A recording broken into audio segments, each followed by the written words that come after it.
नमस्कार, स्वागत है आपका। आपके साथ मैं हूं मुक्ता सिंह और आप देख रहे हैं हमारा खास शो बात मुक्ता की। इस शो में हम हर वो बात करते हैं जिसका सीधा सरोकार होता है हमसे और आपसे।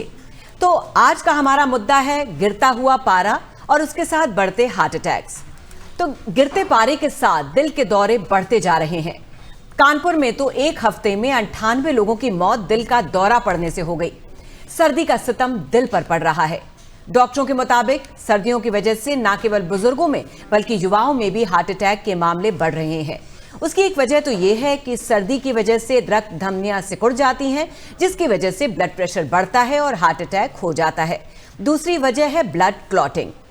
इन सब से कैसे बचा जा सकता है और सर्दियों में क्या खास ख्याल रखें जिससे इस तरह की स्थिति से बचा जा सके, इस पर बातचीत करने के लिए हमारे साथ जुड़ रहे हैं डॉक्टर अनुभव कपूर, जो कि कार्डियोलॉजिस्ट हैं, और इसके अलावा सर्दियों में खाने पीने में किन चीजों पर ध्यान देना चाहिए इस बारे में बताने के लिए हमारे साथ इस वक्त जुड़ रही हैं प्रियंका गुप्ता, जो कि डाइटिशियन है। आप दोनों का बहुत बहुत स्वागत है। डॉक्टर अनुभव, मौसम का सितम दिल पर क्यों पड़ रहा है? पहले तो मैं अपने दर्शकों को आज लोहड़ी की बधाई देना चाहूँगा।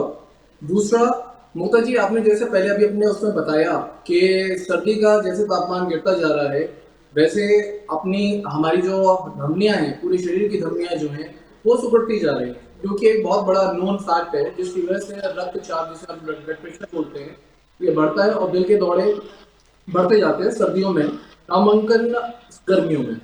तो लेकिन उसके अलावा भी बहुत सारी चीज़ें होती हैं। हमें ये भी चीज़ जाननी चाहिए कि हमारे हार्ट को सर्दियों में गर्मियों के मुकाबले दोगुना काम करना पड़ता है, हमारे रक्तचाप को मेंटेन करने के लिए और दूसरा हमारे शरीर को गर्म रखने के लिए, जो कि एक बहुत बड़ा कारण होता है हमारे हार्ट पेशेंट्स, डायबिटिक पेशेंट्स या बीपी पेशेंट्स के लिए, जिनमें सर्दियों में हमारे हार्ट अटैक्स की जो गति है वो बढ़ जा रही है। तो और दूसरा आपने बताया था क्लॉट फॉर्मेशन। कोविड के बाद हम सबने ये चीज़ देखी है कि युवाओं में बहुत ज़्यादा हार्ट अटैक्स की जो रिपोर्ट्स आई हैं वो इसी वजह से आई हैं, क्योंकि कोविड के बाद से हमारे जो धमनियां हैं, जिनमें जो आर्टरीज हम लोग बोलते हैं या हम वेन्स बोल रहे हैं उन्हें, उनमें काफ़ी ज़्यादा क्लॉट की फॉर्मेशन हो रहा है, जिसकी वजह से ये हार्ट अटैक्स आ रहे हैं। और प्लस तीसरा होता है हमारा फूड हैबिट्स, जंक फूड, जो हमारे युवाओं में, यंग पॉपुलेशन में इतना ज़्यादा प्रिवेल कर रहा है आज के ज़माने में, कि जिससे हमारे हार्ट अटैक्स की जो हम बात करते थे पहले 50, 60, 70 की उम्र में, आज हम देख रहे हैं कि 30, 40 की उम्र में उनकी क्वांटिटी काफ़ी बढ़ती जा रही है। जी, लेकिन डॉक्टर साहब, जैसे अभी हमने आपको कानपुर की खबर बताई, 98 लोगों की मौत दिल का दौरा पड़ने से हुई। अभी कुछ दिन पहले एक खबर आई थी कि मैकेनिकल इंजीनियरिंग के प्रोफेसर वहां पर बच्चों से बातचीत कर रहे थे और उस बीच में अभी वो उन्हें समझा ही रहे थे कि कैसे अपनी सेहत का ख्याल रखिए, और तब तक वो कोलैप्स हुए और हार्ट अटैक के कारण वो खत्म हो गए, इस दुनिया में नहीं है। तो क्यों ये सब चीज़ें इतनी ज़्यादा बढ़ती जा रही हैं? क्यों हमारे दिल इतने कमज़ोर होते जा रहे हैं? पहली बात। और दूसरी बात, आपने कहा कि ठंडियों में हमारे हार्ट को डबल काम करना पड़ता है। मैं चाहूँगी आप हमारे दर्शकों को बताइए कि ये कहने का आपका क्या मतलब है? हमारे हार्ट को दुगना काम, मैं पहले अपना आपका ये वाला क्वेश्चन करना चाहूँगा कि जो हमारे हार्ट को दुगना काम करना पड़ता है, आप देखिए गर्मियों में हमारी बॉडी को गर्म रखना होता है, गर्म हमारी बॉडी रहती है। जो एक हमारा नॉर्मल बॉडी टेम्परेचर होता है वो 23 से 26 डिग्री के आसपास रहता है, जो कि हमारी बॉडी आराम से मेंटेन कर सकती है। गर्मियों में हमें इन चीज़ों की ज़रूरत नहीं पड़ती है। सर्दियों में जैसे जैसे तापमान गिरता है, हमारी जो नाड़ियाँ होती हैं, आर्टरीज, वो सिकुड़ जाती हैं, तो उनमें जो हमारा ब्लड ले जाने की क्षमता भी होती है वो भी कम होती है। उसी की वजह से हमारे हार्ट को जो रक्तचाप भी मेंटेन, जैसे आपने बताया, रक्तचाप मेंटेन करने के लिए हमारे हार्ट को दुगना काम करना पड़ता है, और दूसरा ब्लड सर्कुलेशन को मेंटेन करने के लिए हमारे हार्ट को दुगना काम करना पड़ता है। उससे ये प्रभाव पड़ता है कि जैसे हमारे आपने एक किस्सा जिक्र करा, एक प्रोफेसर वहां पे लेक्चर दे रहे थे और एकदम से कोलैप्स हो गए।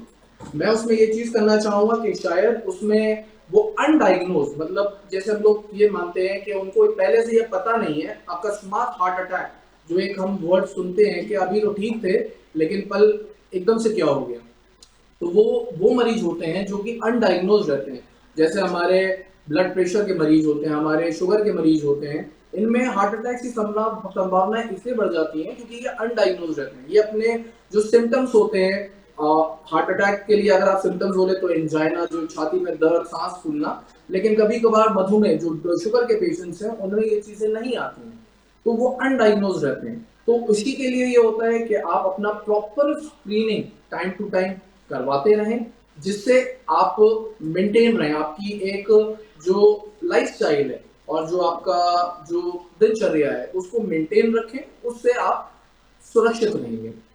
डॉक्टर साहब, जैसे आपने कहा अकस्मात ये जो हार्ट अटैक्स होते हैं, तो आपको लगता है कि इन्हें कभी कुछ सिग्नल नहीं मिला होगा, कुछ अलार्म नहीं मिला होगा? कहना बहुत मुश्किल है, उनकी पूरी हिस्ट्री जानना जरूरी होगा कि मरीज को शुगर तो नहीं थी, उनको ब्लड प्रेशर तो नहीं था, या बहुत से मरीज कभी कभार अरे सांस फूल रही है, बहुत से लोग हार्ट बर्न एक तरीके का कार्डियक सिम्टम होता है, लेकिन बहुत से लोग उसे एसिडिटी से रिलेट करते रहते हैं कि हमें एसिड ज्यादा बनता है, तो उसको नजरअंदाज करते हैं, जो कि नहीं करना चाहिए। अगर आपको ऐसे कोई भी सिम्टम्स हो रहे हैं, सांस फूलने का कारण सिर्फ फेफड़ा नहीं होता, लंग्स नहीं होते हमारे, वो हार्ट की वजह से भी सांस फूल सकती है। अगर आपको ऐसी कोई सिम्टम्स आ रहे हैं तो आप उनकी प्रॉपर जांच कराएं, अपने डॉक्टर से मिलें, वो आपको प्रॉपर गाइडेंस देंगे, उन्हें नजरअंदाज ना करें, क्योंकि सर्दियों में यही चीज हम पढ़ते भी हैं और हमें पता भी है, हार्ट अटैक्स के rates, heart attack and plus stroke दोनों के रेट्स अराउंड 10% बढ़ जाते हैं गर्मियों से। तो मेरे अपने दर्शकों से गुजारिश है कि कोई भी सिम्टम्स अगर आपको लगते हैं तो किसी को भी हल्का ना लें, उनकी प्रॉपर जांच कराएं, अपने डॉक्टर से जरूर सलाह करें, वो आपको सही दिशा दिखाएंगे। प्रियंका जी, आपने सुना डॉक्टर साहब ने कहा कि इसमें खान पान एक बहुत बड़ा रोल प्ले करता है, तो आप क्या बताना चाहेंगी दर्शकों को, किन चीजों का खास ख्याल रखना चाहिए और स्पेशली ठंड के दिनों में? यस, तो जैसा डॉक्टर ने बोला कि इसमें सबसे ज़्यादा प्रॉब्लम ये आती है कि वैसो कंस्ट्रिक्शन हो जाता है, नाड़ियाँ जो वेसल्स हैं वो एकदम सिकुड़ जाती हैं ठंड की वजह से।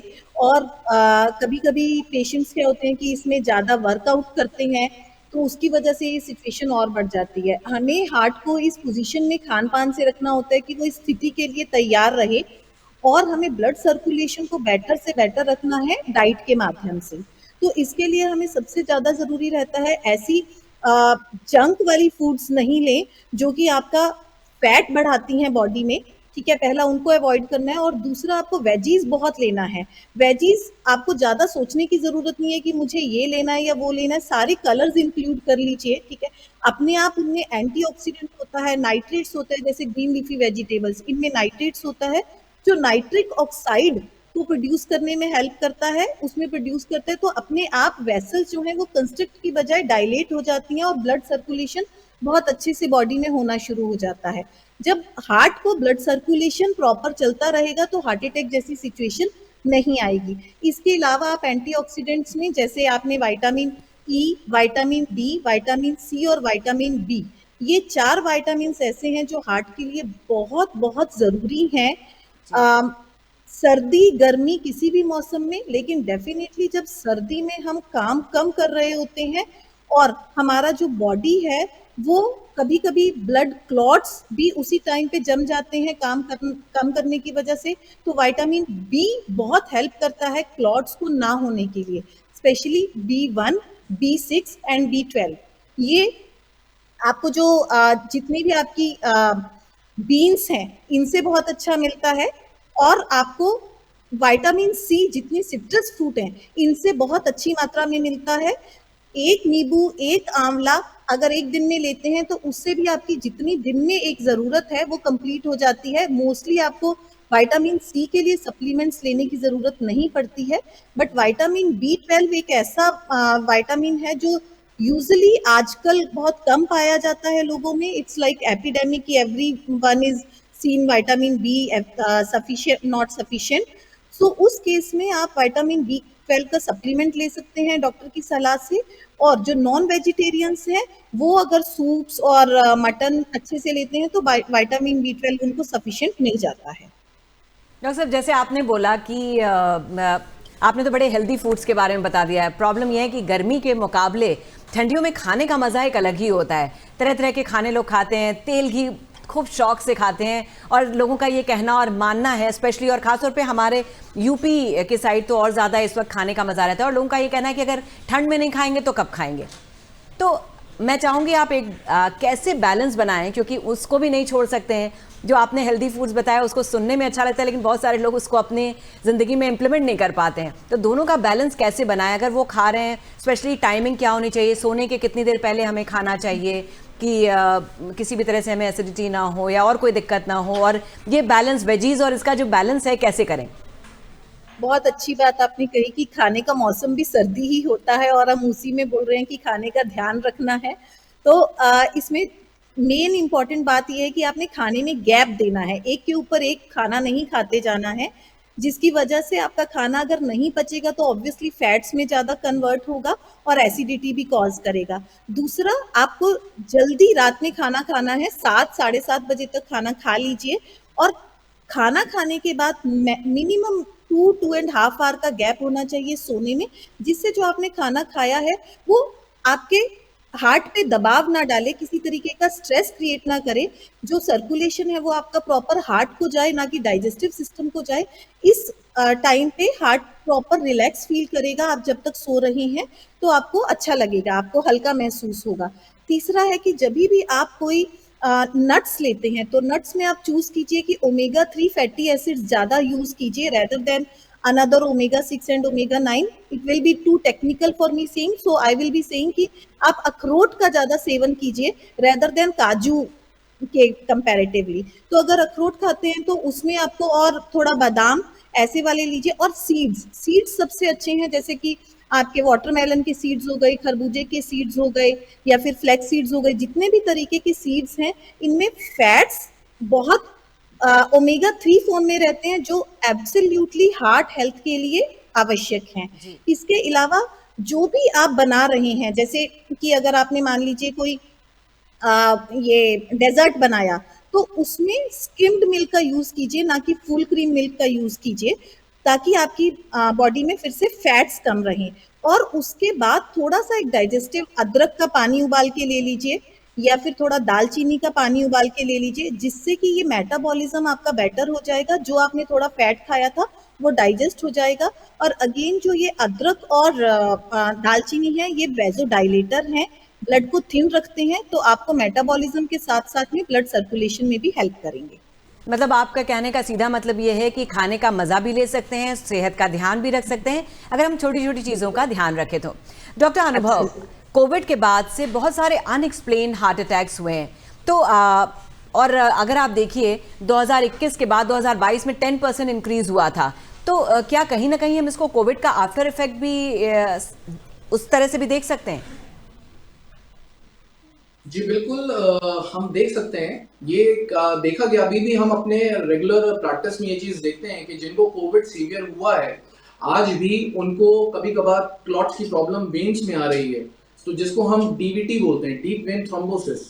तो मतलब उनकी उम्र है यही ऐसी 25-26 से 30 साल की उम्र है उनकी, और विदाउट एनी प्रॉब्लम उनको क्लॉट्स बन रहे हैं। कोविड के बाद ये चीज जरूर देखी गई है कि कोविड के बाद या कोविड के दौरान भी ये चीज देखी गई थी, जो स्टडीज हुई थी, हमने जो देखा था कि क्लॉट बनने की संभावनाएं और काफी ज्यादा हो गई थी आपके कोविड के स्ट्रेन के बाद, जिनकी स्टडीज भी काफी आ चुकी हैं कि COVID predisposes to clot formation and hypercoagulability, मतलब खून के थक्के जमने की संभावनाएं काफी बढ़ गई हैं कोविड के बाद से। जी, और आपके हिसाब से कौन सा एज ग्रुप इससे सबसे ज़्यादा इफेक्टेड है? सबसे हैरानी की बात यह है, अगर हम पिछले कुछ समय में देखें, बच्चों तक में इस तरह के मामले सुनने को मिल रहे हैं जो हम इमेजिन भी नहीं कर सकते थे कभी उस एज ग्रुप में ये परेशानी हो सकती है। तो उसका क्या कारण है आपके हिसाब से? देखिए, कोविड के बाद से तो यही कारण है। कोविड एक अपने अंदर में बहुत बड़ा कारण है खून के थक्के जमाने का, लेकिन आपने बोला सबसे रिस्की ग्रुप कौन है इसमें, तो रिस्क ग्रुप में मैं ये कहूँगा जिनको कोविड हुआ है वो, ऐसा नहीं है कि उन सबको हो रहा है, लेकिन उसमें सबसे बड़ी चीज ये आती है कि जो एम्बुलेटरी, मतलब जो चल फिर नहीं रहे हैं, जो बहुत ही ज्यादा कन्फाइंड है बेड पे, वो एक बहुत बड़ा रिस्क फैक्टर बनाते हैं। क्योंकि जब आप ज्यादा अपने एक्सरसाइजेस नहीं करते हैं या आप चलते फिरते कम हैं, तो ऑलरेडी आपकी बॉडी में ठंडों में ऑलरेडी हम बात कर रहे हैं कि क्लॉट फॉर्मेशन ज्यादा होता है, हार्ट अटैक्स, स्ट्रोक के अटैक्स ज्यादा होते हैं। उसके बाद आप अगर अपनी एक्सरसाइज नहीं कर रहे हैं या चल फिर नहीं रहे हैं, बेड पे ही लेटे हैं, क्योंकि हम देखते हैं सर्दियों में हमारा जो दिनचर्या होती है काफी कम हो जाती है कंपैरेटिव टू गर्मियों में।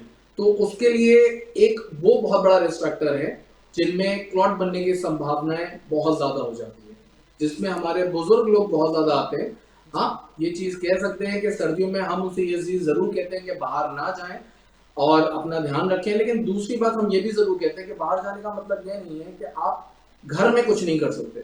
आपको मना है आउटडोर एक्सरसाइज करने का, लेकिन आप घरेलू वर्कआउट अपना कर सकते हैं। आप योगा कर सकते हैं, मेडिटेशन कर सकते हैं, जो कि एक बहुत बड़ा इम्पैक्ट डालता है इन चीजों में। बिल्कुल डॉक्टर प्रियंका, आपने डॉक्टर साहब की बात सुनी। ये एक बहुत बड़ा प्रॉब्लम है जो हम अपने आसपास भी देखते हैं, जैसे युवाओं में आजकल ओवर एक्सर्ट करना, ओवर वर्कआउट करना एक फैशन सा हो गया है। स्पेशली ठंड के दिनों में मैं अक्सर सुनती हूँ बच्चों को ये कहते हुए कि अभी स्वेट नहीं कर रहे हैं, अभी पसीना नहीं आया, तो और वो अपने आप को थकाते हैं या और एक्सरसाइज करते हैं जिससे कि वो स्वेट करें और उन्हें ये फील हो कि हाँ मैंने आज कुछ किया है। तो क्या ये भी एक बड़ी दिक्कत है क्योंकि हम अपने आप को ओवर एक्सर्ट करते हैं? यस, तो जैसे हम लोगों ने अभी कहा कि जब ऑलरेडी आपका वेसल्स कंस्ट्रिक्ट है और उसके ऊपर आप और एकदम से एक्सर्ट कर रहे हैं बॉडी को, हैवी जिम एक्टिविटीज कर रही हैं या एकदम से रनिंग शुरू कर देते हैं, तो ये बॉडी को डिसबैलेंस में ले आता है। और अगर आपने देखा हो तो मोस्टली केसेस आप देखते हैं कि हार्ट अटैक के अर्ली मॉर्निंग में होते हैं। उसका रीजन भी यही होता है कि आप बॉडी रेस्ट में चल रही है, एकदम बॉडी एक्शन में आती है तो एडजस्ट नहीं कर पाती है, क्लोटिंग फैक्टर चेंज हो जाता है। तो इस टाइम पे हम सब ये कहना चाहेंगे कि आप हमेशा जब भी एक्सरसाइज कोई भी पर्सन करे, पहले वार्म अप करे। वार्म अप अपनी बॉडी को लाइट तरीके से शुरू करे, हर जॉइंट, हर बॉडी का पार्ट वार्म अप अगर हो जाता है और उसके बाद अगर आप धीरे धीरे अपना इंटेंसिटी वर्कआउट का बढ़ाते हैं तो आपकी बॉडी अडेप्ट हो जाती है और एकदम से बॉडी में चेंज आने की वजह से जो हार्ट को ब्लड का रेस्ट्रिक्टेड सर्कुलेशन कभी कभी होने की स्थिति हो जाती है वो प्रिवेंट हो जाती है इस केस में। और दूसरा क्या है कि आपको अपनी इंटेंसिटी के हिसाब से एक्सरसाइज करना है। ये नहीं सोचना कि अच्छा मैंने अगर सर्दियों में वेट गेन कर लिया है तो अब एकदम से मुझे ये वेट गेन बहुत हैवी एक्सरसाइज से रिड्यूस कर लेना है। हम सबको याद रखना है कि 70 to 80% पार्ट डाइट का रहता है, सिर्फ 20 to 30% पार्ट जो है वो एक्सरसाइज प्ले करती है। तो इन दोनों को बैलेंस में बना के और प्रोग्रेसिव अपनी बॉडी के अकॉर्डिंगली एक्सरसाइज करके, जैसे डॉक्टर ने बोला योगा, प्राणायाम, ये बहुत ही अच्छे तरीके से बॉडी पे काम करते हैं और हैवी लोड नहीं डालते हैं, एंटीऑक्सीडेंट की तरह काम करते हैं और जो आपका ब्लड सर्कुलेशन है उसको बहुत प्रवाहित रूप में रखते हैं, तो आपको इस समस्या से छुटकारा मिल जाता है। अच्छा, दूसरी एक बड़ी प्रॉब्लम ये है कि आजकल के जो बच्चे हैं, युवा हैं, शायद ये तो हम सब अपने आसपास फेस करते हैं कि बच्चे जो हैं आजकल सुबह में उठने में बिलीव नहीं करते हैं, वो देर रात तक पढ़ते हैं और सुबह देर तक सोते हैं। तो ऐसे बच्चों के लिए, जैसे आपने कहा सुबह शाम को 7 साढ़े 7 तक हमें खाना खा लेना चाहिए, लेकिन जब बच्चे देर तक जगते हैं तो वो जंक फूड्स भी खाते हैं, रात में उन्हें भूख लगती है, तो ऐसी चीज़ें खाते हैं जो उन्हें नहीं खाना चाहिए। तो आप क्या सजेस्ट करेंगी कि उस समय उन्हें क्या करना चाहिए? जब उन्हें भूख लगती है, वो देर तक जग कर पढ़ते हैं, तो उन्हें किस तरह से, जब उन्हें क्रेविंग्स होती है तो उन्हें क्या करना चाहिए? हाँ, तो ये आपने बहुत ही अच्छी बात की और मैक्सिमम बच्चे, और स्पेसिफिकली अभी तो एग्जाम्स आ रही हैं तो बच्चे और भी ज़्यादा स्टडीज में जुटे हुए हैं और रात तक जगते हैं। तो उस टाइम पर उनको मखाने अपने साथ में रखना चाहिए, भुने चने साथ में रखना चाहिए। इस तरीके का खाना वो मंच भी करते रह सकते हैं और पॉपकॉर्न भी खा सकते हैं if it is not that processed one. तो जो घर के पॉपकॉर्न रहते हैं वो बहुत ही हेल्दी रहते हैं। ये सब मदर्स का ड्यूटी है कि वो उनके साथ में ये ऑप्शंस रखें और थोड़े सैलेड्स भी रख सकते हैं। इस पे अगर वो मंच करेंगे तो उनका मन ही नहीं करेगा वो फास्ट फूड और जंक फूड की तरफ जाने का। अदरवाइज अभी तो स्विगी, जेप्टो सब है तो एकदम से वो ऑर्डर कर लेते हैं पिज्जा एंड ऑल, वो और ज्यादा प्रॉब्लमेटिक हो जाता है। अगर उनका पेट भरा हुआ है नियमित स्तर पे तो वो जंक की तरफ कम जाएंगे। घर के बने लड्डू थोड़ा सा खा सकते हैं जो कि तिल के या फिर ग्राउंडनट्स के या फिर जिसमें अच्छे से आपके सीड्स हों, तो वो लड्डू भी उनको अच्छे से काम कर सकते हैं। और आपको ध्यान रखना है कि जब वो सुबह में उठते हैं तो सुबह में वो बहुत लंबे टाइम तक खाली पेट नहीं रहें। उसकी वजह से भी, बहुत लंबे टाइम तक खाली पेट रहने की वजह से उनके भूख का नियंत्रण गड़बड़ हो जाता है और वो प्रिटेंड करते हैं कि उनको रात में ही खाना खाता है and they end up eating the junks. जी डॉक्टर साहब, आपसे एक आखिरी सवाल, हार्ट के केस में वो कौन से प्रिवेंशंस, वो कौन से प्रिकॉशंस हैं जो एक नॉर्मल इंसान को लेना चाहिए? अभी अगर मैं मुक्ता जी बात करूँ इस समय, तो अभी ठंड के उसमें पर्याप्त मात्रा में मैं अपने दर्शकों को बोलना चाहूंगा कि पर्याप्त मात्रा में क्लोथ्स पहने, जिससे अपना शरीर आराम से ढका रखें। बाहर अननेसेसरी ना जाएं अगर ज़रूरत नहीं है। आउटडोर एक्सरसाइजेस करने की कोई ज़रूरत नहीं है। जो हम बोलते हैं कि सवेरे टहलना है, ये करना है, बिल्कुल करने की ज़रूरत नहीं है। आप अपने घर में घरेलू वर्कआउट कर सकते हैं, बिल्कुल कर सकते हैं, कोई दिक्कत नहीं आती उसमें। और दूसरा कि कोई स्नैक्स, ये जैसे सर्दियों का आपने मौसम में बताया कि तेल के जो स्नैक्स हैं वो सबसे बड़ा एक दुश्मन है हमारा, तो स्नैक्स को बिल्कुल नो बोलना है। दूसरा, अल्कोहल से बचें, अगर नहीं है तो से नो टू अल्कोहल, बिकॉज वो भी एक तरीके का रक्तचाप, ब्लड प्रेशर बढ़ाने का कारण है, जो कि प्रीडिस्पोज करता है हमारे पेशेंट्स को हार्ट अटैक के। तो आपने हमारे दोनों ही मेहमानों की बात सुनी। डॉक्टर प्रियंका, हम अपने दर्शकों से ये कह सकते हैं कि ये चीज़ें ट्रिगर हो रही हैं ठंड में, तो अगर हम छोटी छोटी चीज़ों का ध्यान रखेंगे, अच्छे से कपड़े पहनेंगे, ज़रूरत नहीं है तो बाहर नहीं जाएं, वर्कआउट घर में करें, एक्सेसिव ना करें, तो अगर इन चीज़ों का ध्यान रखेंगे तो हम इन चीज़ों से बच सकते हैं। चलिए, बहुत बहुत शुक्रिया आप दोनों का इसमें जुड़ने के लिए।